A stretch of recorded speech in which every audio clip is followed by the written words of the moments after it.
একদম গলা নামায় কথা বলবা, এদিক ওদিক তাকাবা না। অনেক সহ্য করছি তোর আর তোর মেয়ে জামাইয়ের অত্যাচার। এই কি বলছিলি? হ্যাঁ, তুই তোর মেয়ে জামাই নিয়ে আলাদা থাকবি, আলাদা খাবি, হ্যাঁ আমার বাইর করে দিবি? হ্যাঁ,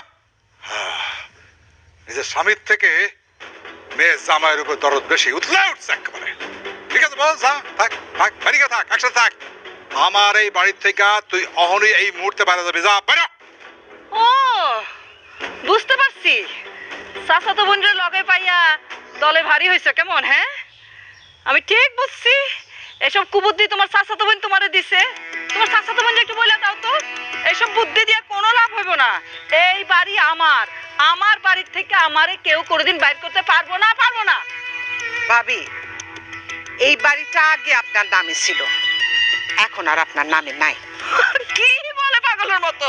আমার বাড়ি বলে আমারই নাই। এই এই বাড়িটা তাহলে কার নামে? হ্যাঁ, আমার ভাইয়ের নামে। আপনি নিজেই তো লিখা দিচ্ছেন, এই যে দলিল দেখেন, আপনার টিপসই। আম্মা, এটা আপনি কি করলেন? আপনি আব্বার নামে কেন বাড়ি লিখে দিচ্ছেন? আমি তো জানি না এটা কেমনে হলো।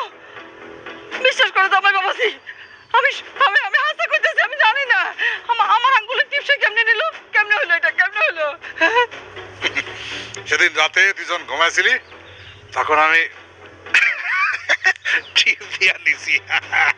আর এই ব্যাপারে আমার সহযোগিতা করছে আমার চাচাতো বোন শেফালি।